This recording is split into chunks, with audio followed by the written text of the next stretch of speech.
Like, comment, share, and subscribe.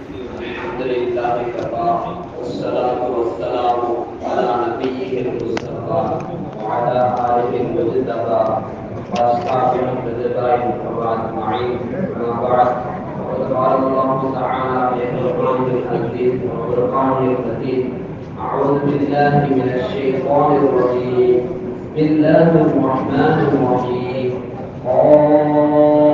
والقرآن المجيد صدق الله العظيم وقال نبينا مولانا محمد صلى الله عليه وسلم في حديثه الشريف مثل الذي يقرأ القرآن وهو حافظ له مع السفرة الكرام البررة أو كما قال عليه الصلاة والسلام அகிலங்கள் அனைத்தையும் படைத்த அல்லாஹ்விற்கே புகழனைத்தும் ஸலாத்தும் ஸலாமும் முஹம்மது ரசூலுல்லாஹ் ஸல்லல்லாஹு அலைஹி வஸல்லம் அவர்களின் மீதும் அவர்களுடைய குடும்பத்தார்கள் அவர்களுடைய தோழர்கள் உலகில் உள்ள முஸ்லிமான ஆண் பெண் அனைவரின் மீதும் இங்கு குழுவிருக்கிற நம் அனைவரின் மீதும் அல்லாஹ்வுடைய அருளும் அன்பும் மகஃபிரத்தும் பரக்கத்தும் என்றென்றும் நிலவட்டுமாக. உலகிலே மிக சிறந்த படைப்பான நபிகள் நாயகம் ஸல்லல்லாஹு அலைஹி வஸல்லம் அவர்களுக்கு மலக்குமார்களில் மிக சிறந்தவரான ஜிப்ரீல் அலைஹிஸ்ஸலாம் அவர்களின் மூலம் வஹி மூலம் அல்லாஹ்வுடைய சொல் நபி ஸல்லல்லாஹு அலைஹி வஸல்லம் அவர்களுக்கு கொடுக்கப்பட்டது. அல்லாஹ் தஆலா இப்படி சவால் விடுவான், மனித வர்க்கமும் ஜின் வர்க்கமும் ரெண்டு கூட்டமும் ஒன்னா சேரும், இது மாதிரி ஒரு விஷயத்தை கொண்டு வாங்க, முடிஞ்சா கொண்டு வாங்க பார்ப்போம். அதுல ஒரு அறவரை கூட நம்மளால கொண்டு வர முடியாது. மனித வர்க்கமும் ஜின் வர்க்கமும் அதில் நன்றாக படித்து கடை தேர்ந்தவர்கள் எல்லாம் ஒன்று சேர்ந்தாலும் அதை போன்று கொண்டு வர முடியாது. அப்படிப்பட்ட ஒரு குர்ஆன், அப்படிப்பட்ட ஒரு சிறந்த மகத்துவம் மிக்க அல்லாஹ்வுடைய வேதம் நம்முடைய கரங்களிலே இருக்கிறது. ஆனால் அது வீட்டுல செல்ஃப்ல சும்மா தான் கிடக்கு, தூசி பிடிச்சு போய் கிடக்கு. வீட்டுக்குள்ள பல குர்ஆன் இருக்கும், ஒவ்வொரு வீட்டுக்கும் ஓதப்படுவதில்லை. அல்லாஹ் தஆலா எந்த விஷயம் மிக முக்கியத்துவம் வாய்ந்ததோ அந்த விஷயத்தின் மீது சத்தியமிட்டு கூறுவான், ஆம் வல் குர்ஆனில் மஜீத், சத்தியமிக்க குர்ஆனின் மீது சத்தியமாக. அல்லாஹ் தஆலா மிக நெருக்கமான ஒரு படைப்பு, மிக நெருக்கமான ஒரு விஷயம், மிக மிக முக்கியத்துவம் வாய்ந்த ஒரு விஷயத்தின் மீது சத்தியமிட்டு கூறுவான். அப்படிப்பட்ட ஒரு விஷயங்களில் குர்ஆன் மீது சத்தியமிட்டு கூறுகிறான். அந்த குர்ஆனை எத்தனை நபர்கள் ஓதிக்கொண்டிருக்கிறோம்? செய்கிற வியாபாரங்களில் இம்மையுடைய வியாபாரமாக இருந்தாலும் சரி, மறுமையுடைய வியாபாரமாக இருந்தாலும் சரி, நஷ்டமில்லாத வியாபாரங்களில் குர்ஆனை ஓதுபவர்கள் செய்கிற வியாபாரம் தான் சிறந்தது என்று திஜாரத்தல் லன் தபூர் என்ற குர்ஆனில் இன்னொரு இடத்தில் வரும்.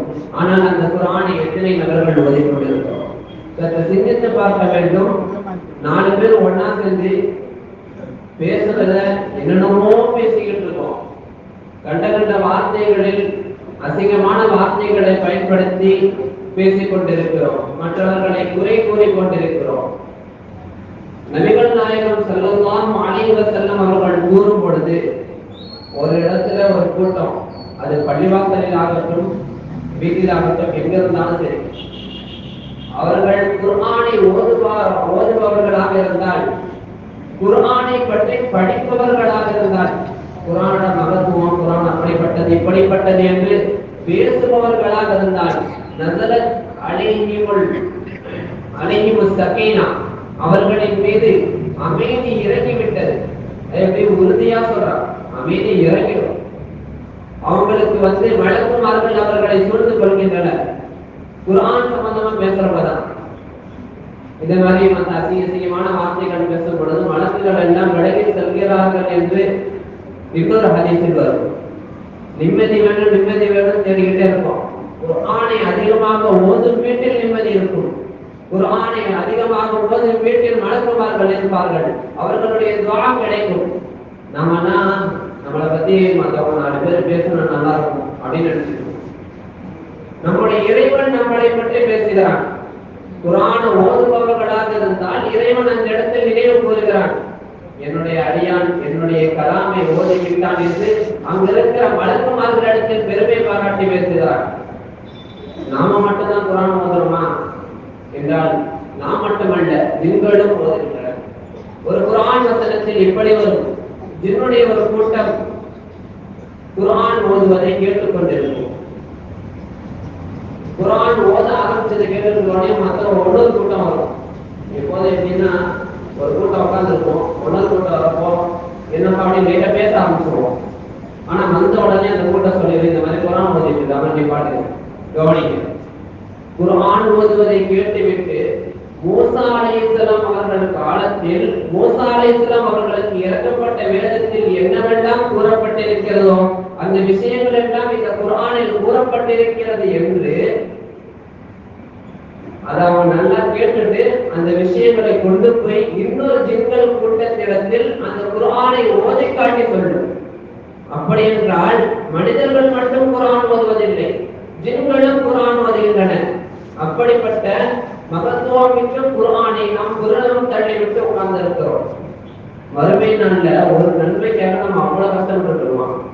ஆனால் குர்ஆனில் ஓதப்படும் ஒரு வார்த்தைக்கும் 10 நன்மைகள் என்று நபிகள் நாயகம் ஸல்லல்லாஹு அலைஹி வஸல்லம் அவர்கள் கூறி காட்டுகிறார்கள். ஒரு ஹதீஸில் தெளிவாக கூறும் பொழுது, யார் குர்ஆனை ஓதுகிறாரோ அவருக்கு நன்மை இருக்கிறது. அதில் உள்ள ஒரு நன்மை 10 மடங்கு நன்மைக்கு சமமானது. நான் அலிஃப் லாம் மீம் ஒரு வார்த்தை என்று கூற மாட்டேன். அலிஃப்ங்கிறது ஹர்ஃபுன், அது ஒரு வார்த்தை. லாம்ங்கிறது ஹர்ஃபுன், அது ஒரு வார்த்தை. மீம் என்பது ஹர்ஃபுன், அது ஒரு வார்த்தை. ஒவ்வொரு வார்த்தைக்கும் அலிஃப் லாம் மீம் என்று ஓதப்படுகிற அந்த 3 எழுத்துக்களுக்கு 30 நன்மைகள் கிடைக்கிறது. அப்படியானால் குர்ஆனை தொடர்ந்து ஓதிக்கொண்டே வந்தால் எவ்வளவு நன்மைகள் நமக்கு கிடைக்கும் என்று சற்று சிந்தித்து பார்க்க வேண்டும்.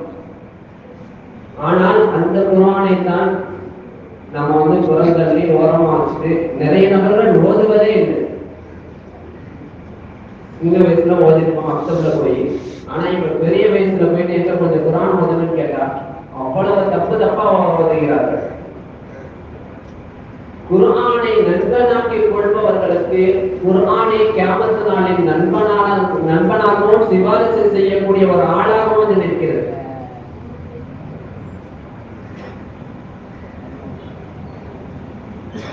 நோன்பும் குர்ஆனும் கியாமத் நாள்ல வருமா? கியாமத் நாள்ல நபிகள் நாயகம் ஸல்லல்லாஹு அலைஹி வஸல்லம் அவர்களுடைய ஒரு ஹதீஸில் வருகிறது, நோன்பும் குர்ஆனும் கியாமத் நாளில் வரும். நோன்பு சொன்னோம், இவர் நைட்லாம் நின்று வளர்ந்தாரு, பகலெல்லாம் இந்த நல்லா சாப்பிட வேண்டும் என்கிற எண்ணத்தை கட்டுப்படுத்தி கொண்டு மனக்காக பசியோட இருந்தாரு, அவருக்கு நான் ஒரு சிபாரிசு செய்யக்கூடியவனா வரல, ஏன்னா ஒரு சிபாரிசு செய்யக்கூடியவா ஒரு ரெக்கமெண்டரா ஆக்குன்னு பேசுவான். அதுக்கு அடுத்து குர்ஆன் பேசுவான். குர்ஆன் ரப்பே இது மாதிரி இவர் நைட்டு உனக்காக ஓதி கொண்டிருந்தாரு, இவருக்கு என்னை சிபாரிசு செய்யக்கூடியவனா ஆக்குவான் என்று கூறும் பொழுது அல்லாஹ் தஆலா குர்ஆன் பேசுவான், உங்களுக்கு பெருமை சேர்க்கிறேன், நீங்க ரெக்கமெண்டேஷன் பண்ணி கொள்ளலாம் என்று அல்லாஹ் தஆலா அந்த இடத்தில் கூறும் அளவிற்கு குர்ஆன் ஒரு நல்ல நண்பன். அது வேற ரெக்கமெண்ட். ஒவ்வொரு ஹதீஸிலும் சாமிகள் குர்ஆன் என்று வரும். குர்ஆனுடைய தோழன். அப்படி என்றால் நமக்கு என்று ஒரு நண்பர் சாதாரணமாக ஒரு நண்பனை எடுத்துக் கொள்வோம். அவரை பார்த்துட்டு அப்படியே பதிலடி சும்மாவே இருந்துகிட்டே இருப்பான். போனா 4 வார்த்தை கேட்போம், நல்லா இருக்கியாப்பா, சாப்பிட்டியாப்பா, எங்க வேலை சரி, ஏதாவது ஒன்று. எப்ப பார்த்தாலும் அதே வார்த்தை தான், நல்லா சாப்பிட்டியா, நல்லா இருக்கியா, என்னைக்கு பார்த்தாலும் அதே தான் கேட்போம், அடுத்த நாள் பார்த்தாலும் அதே தான் கேட்போம். திரும்ப ஒரே விஷயத்தை தான் கேட்டுக்கொண்டிருப்போம். ஆனால் நண்பனை பார்த்தால் அப்படியே அமைதியா இருந்து போய்விடுவோமா? கிடையாது, பேசுவோம். அதே போல்தான் குர்ஆனுடைய நண்பர் என்பவர் குர்ஆனை எடுத்து ஓதுபவர், குர்ஆனை எடுத்து ஓதிக்கொண்டிருப்பவர் தான் குர்ஆனுடைய நண்பர். இந்த குர்ஆன் சாஹிபுல் குர்ஆனுக்கு மறுமை நாளில் கொடுக்கப்படுகிற சிறப்பு. மறுமை நாள்ல உட்கார்ந்துட்டு போறோம், வரத்தின் கமா காண தவத்துலத்தின் துன்யா, நீ ஓதிக்கிட்டே இருக்க மறுமை நாள்ல எந்த நன்மை செஞ்சாலும் அந்த நன்மை அல்லாஹ் தஆலா ஏத்துக்க மாட்டான். ஒரு ஆண்மை கேட்பாரு, எனக்கு இன்னும் ஒரு சுப்ஹானல்லாஹ் உலகத்துல போய் நான் சொல்லிட்டு வந்தேன், எனக்கு ஒரு 10 நிமிடம் தேவைப்படுது, அப்படின்னு சொல்லுவார். அல்லாஹ் தஆலா அனுமதி கொடுக்க மாட்டான். ஆனால் குர்ஆனை தினமும் ஓதி கொண்டிருப்பவர்களுக்கு இந்த சிறப்பு. அவங்களை கூப்பிட்டு வச்சு நீ ஓதிக்கிட்டே இருந்து எந்த ஆயத்தை நிப்பாட்டையோ அதுவரை இருக்கிற நன்மைகளை எல்லாம் கணக்கிட்டு உனக்கு சொர்க்கத்தில் ஒரு பெரிய அந்தஸ்தை தருவேன் என்று அல்லாஹ் தஆலா கூறுவதாக நபிகள் நாயகம் ஸல்லல்லாஹு அலைஹி வஸல்லம் அவர்கள் நமக்கு ஹதீஸிலே சுட்டிக்காட்டுகிறார்கள் என்றால் சற்று சிந்தித்து பார்க்க வேண்டும். குர்ஆன் எந்த அளவுக்கு மகத்துவம் மிக்கது. குர்ஆனை ஓதினால் அது நமக்கு சிறந்த தோழனாகவும் சிபாரிசு செய்யக்கூடிய ஆணாகவும் வரும். ஒன்னொரு ஹதீஸில் இப்படி வரும், குர்ஆனை யார் முன்னால் வைத்திருக்கிறாரோ குர்ஆன் அவரை சொர்க்கத்தை கொண்டு போகும். முன்னால் வச்சிருக்காங்க, சும்மா வச்சுட்டு அப்படியே மூடி வச்சுட்டு உட்கார்ந்து இருக்கிறது இல்லை, திறந்து வச்சு ஓதுறது. யார் குர்ஆனை திறந்து ஓதி கொண்டிருக்கிறாரோ அவர் சொர்க்கத்திற்குள் நுழையும் வரை அந்த குர்ஆன் அல்லாஹ்விடம் மன்றாடி கொண்டே இருக்கும். அல்லாஹ்விடம் கெஞ்சி கேட்கும், யா அல்லாஹ் இவரை சொர்க்கத்துக்கு அனுப்பிடு, இவரை என்ன ஓதுனார், அனுப்பிடு.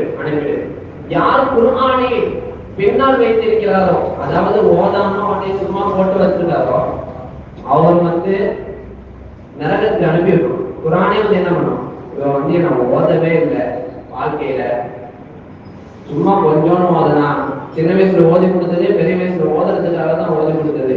ஆனா இவர் ஓதவே இல்லை, இவரை நரகத்துக்கு அனுப்பும்.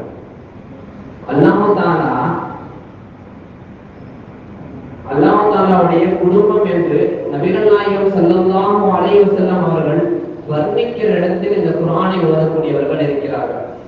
நபிகள் நாயகம் ஸல்லல்லாஹு அலைஹி வஸல்லம் அவர்கள் சஹாபாக்கள் கூட்டம்னா ஒரு இடத்துல இருக்கும். அந்த கூட்டத்தில் இருக்கும்போது இன்ன லில்லாஹி அஹ்லீன மினன் நாஸ் அப்படின்றாங்க. நிச்சயமாக அல்லாஹ் தஆலாவிற்கு மக்களிலிருந்து ஆட்கள் இருக்கிறது, குடும்பம் இருக்கிறது. இதெல்லாம் யோசனை வரும். இப்படி ஒரு லம் எளிது வளம் யூடது வளமிய குள்ளவும் குருவானான அல்லாஹ் தஆலாவுக்கு பெற்றோரும் இல்லை, குழந்தைகளும் இல்லை, மனைவிகளும் இல்லை, நண்பர் எதுவும் இல்லை. இந்த இடத்துல நல்லா குடும்பம் சொல்ற மாதிரி நமக்கு என்ன வருவது போல் சஹாபாக்களுக்கும் என்ன வந்தது. உடனே கேட்டுட்டாங்க, மண்ணும் அவங்க எல்லாம் யார் சொல்றாங்க. அல்லாஹ் சிறப்பித்து கூறுவதற்காக இந்த விஷயம் கூறப்படுகிறது. அல்லாஹ் தஆலாவுடைய குடும்பம் என்று நபிகள் நாயகம் ஸல்லல்லாஹு அலைஹி வஸல்லம் அவர்கள் கூறும் பொழுது ஹும் அஹ்லுல் குர்ஆனி, குர்ஆனுடையவர்கள், அதாவது குர்ஆனை ஓதிக் கொண்டிருப்பவர்கள் அஹ்லுல்லாஹ், அல்லாஹ்வுடைய குடும்பம்.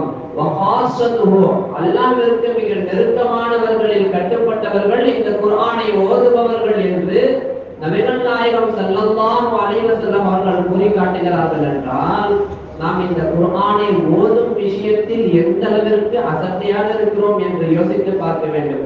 குர்ஆனை ஓதினால் அதே குர்ஆன் நல்ல நண்பனாக இருந்து கையை பிடித்துக் கொண்டு சொர்க்கத்திற்கு சென்று அனுப்பி வைக்கும். குர்ஆனை ஓதாமல் விட்டால் அதே குர்ஆன் நமக்கு எதிரியாகவும் இருக்கும்.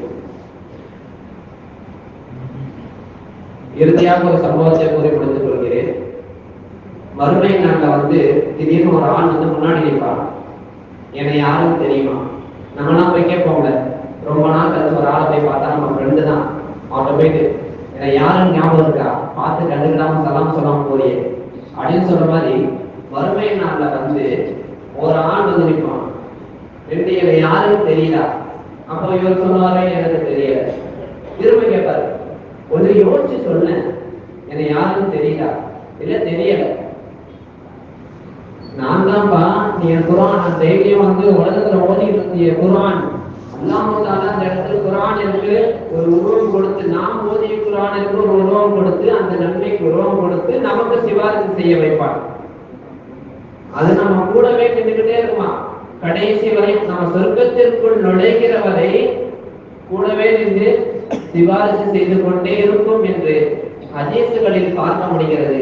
ஆகவே குர்ஆனை நல்ல நண்பனாக ஆக்கிக் கொள்வோம் என்பதற்கு அர்த்தம் நல்லபடியா ஓதணும், சும்மா மூடி வச்சுட்டு இருக்கிறது இல்லை. ஆகவே குர்ஆனை நல்ல முறையில் குறைஞ்சபட்சம் நம்மளால ஒரு தினமும் ஒரு 1/4 மணி நேரம் ஆச்சு, ரொம்ப நேரம் இல்லை, ஒரு 1/4 மணி நேரம் வெட்டியா பேசிட்டு இருக்க டயத்துக்கு, சும்மா படுத்து தூங்கிட்டு இருக்க டயத்துக்கு ஒரு 1/4 மணி நேரம், காலையில ஒரு யாசீனு, மகரிப்ல ஒரு வாக்கியா, அதே போன்று கிடைக்கிற நடுவில் கிடைக்கிற டைமிங்கிற நேரங்களில் எல்லாம் கொஞ்சம் கொஞ்சம் சிறிய சிறிய ஆயத்துக்கள் அப்படியே ஒரு பேஜ், ஒரு 2 பேஜ், 3 பேஜ் அப்படி நமக்கு கிடைக்கிற நேரங்களில் அதை பயன்படுத்திக் கொள்வோம். குர்ஆனை நல்ல நண்பனாக ஆக்கிக் கொள்வோம். குர்ஆன் எப்படி ஹதீஸில் சொன்னது போல ஒரு நல்ல நண்பனாக இருந்து சொர்க்கத்தில் கரை சேர்க்கும் நண்பனாக இருக்கும் என்று ஹதீஸில் கூறப்பட்டதோ அதே போன்ற நண்பனாக அல்லாஹ் தஆலா உங்களுக்கும் எனக்கும் குர்ஆனை ஆக்கி தருவானாக. ஆமீன். வாஹிரு தஅவானா அல்ஹம்துலில்லாஹி ரப்பில் ஆலமீன்.